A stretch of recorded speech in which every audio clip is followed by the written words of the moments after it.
So now we're going to look at the 3 main vans that are worth looking into buying. 1. The most popular on the market is the Mercedes Sprinter. You've all seen it, you've all heard about it. These are very luxurious, very nice vans. There's no doubt about it. I've never owned a Sprinter. In fact, I've never even driven one, but from what I've heard, they're just super nice. However, they do have some cons. So here we're going to go over the pros and cons of the Mercedes Sprinter. Pros: they drive very smooth, they're very reliable, and very safe. They get great gas mileage. They're diesel engines, so the newer ones get like 27 miles to the gallon, which is crazy because I get 10 in this van. And because it's a diesel engine, it could last you over 750,000 miles. I mean, some people take them to 1,000,000 miles on the same engine if you take care of it. And because of all of that, the resale value stays very high. Cons: the initial expense of the van is so much higher than other vans. Anytime you need service done, it's going to be very expensive, and you're going to have to find a diesel mechanic, which sometimes, depending on where you are in the country, might be a problem, because not every mechanic knows how to work on a diesel engine. My neighbor has a Sprinter, and he said his oil change costs $1,200. With that said, it's recommended every 20,000 miles instead of 5,000, so take that into account.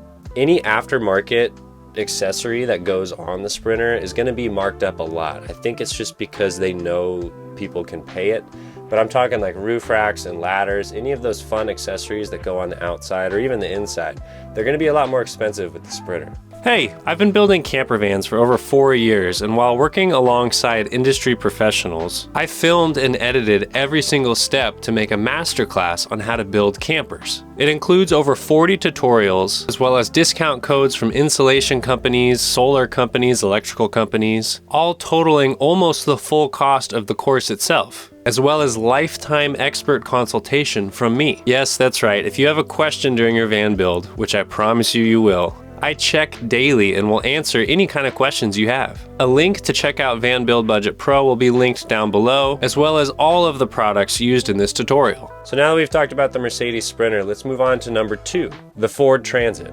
This is Ford's version of the Sprinter. I've actually owned a Ford Transit. I own 2 of them. They're very nice. I really liked it. But like everything, we have pros and cons. So here are the pros for the Transit. The Ford Transit is a lot more affordable than the Mercedes Sprinter. I'm talking like right off the lot, the ticket price is just a lot lower than a brand new Mercedes. It drives very smooth, it's very comfortable. I've driven it, I think 3 times across the country actually. It's just a super comfortable, nice car. I mean, I had like a 16-hour day and my back didn't hurt, which is crazy. I have a bad back. It drives awesome. It's very safe. In fact, I got in a really bad accident in my Ford Transit, and somehow we survived getting hit by a car doing 130 miles per hour. Any mechanic can work on it. It's just like a normal car. It's not a diesel. Anyone that can work on a Toyota Camry can also work on a Ford Transit. However, there are some cons. The Ford Transit gets about 14 miles to the gallon. The bigger one that I had after I built it out actually got 12, which is pretty bad, especially with gas prices being where they are. And because it's that gas engine instead of the diesel, it's likely gonna last 300,000 to 500,000 miles on that same engine, depending on how well you take care of it.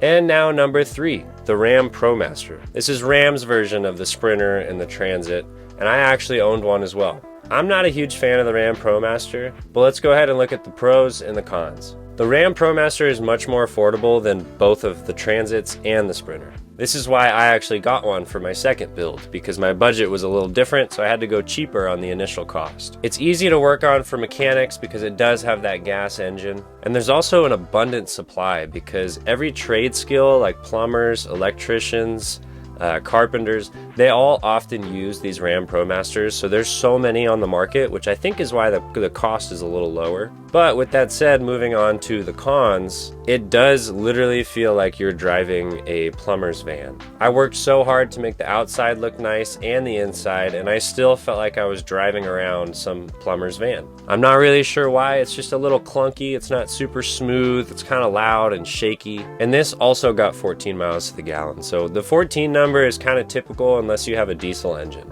There are a lot of other vans you could look at. For example, this is a Ford Econoline. So this got replaced by the Ford Transits. They stopped making these in 2014. But I love this van. I love the way it looks. I love the way it drives. It's very reliable, but it is a 2008. So you kind of have to weigh, like, you know, what's your budget versus how old of a van could you get?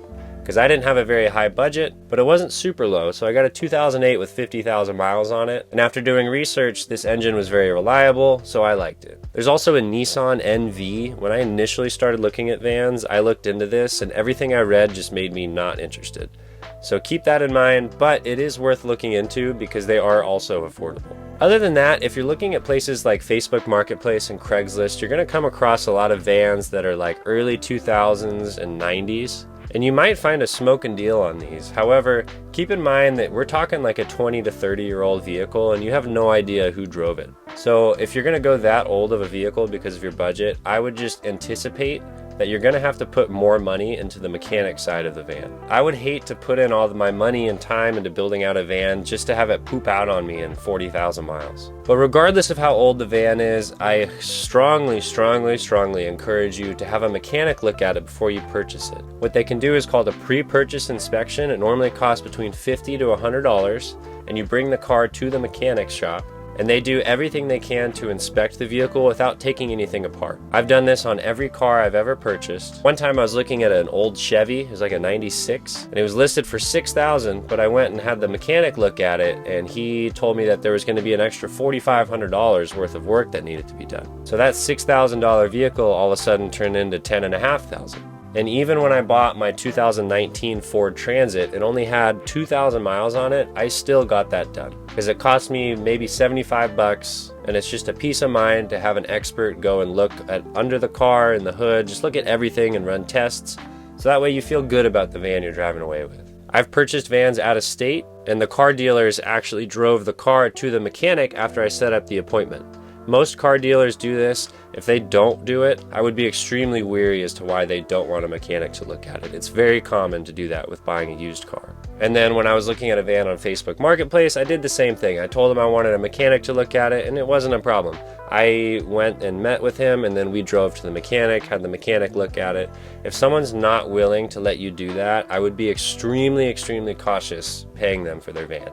To get an idea of what is a good deal on a van, I would start with just posting it on the Facebook group. I'm happy to help. I'll analyze the deal. I'll let you know what it looks like. But before that, you could also go to kellybluebook.com, and what that'll do is tell you the rough estimate of what the car's worth. But keep in mind that it doesn't account for any kind of partial builds on the inside or the supply and demand for camper vans, but it'll give you a rough estimate. Another great way to gauge it is to go on websites that sell camper vans. For example, I've used RV Trader and Vanlife Trader. And what I'll do is kind of put in my filters to look for the certain van I'm looking for. And then I'll look at the final price with the mileage, and then I'll try to subtract the cost of the van from the camper, as well as the cost of my estimated expenses. And that'll kind of give you an idea of how much the van would go for once you're done building. But be sure to account for your time. You're going to put a lot of time into this build, and don't skimp out on your labor. If you're buying from places like Facebook Marketplace and Craigslist, you're going to have to pay cash. However, if you buy from a used or new car lot, you can finance it. That's what I've done. I looked on websites like cargurus.com as well as cars.com,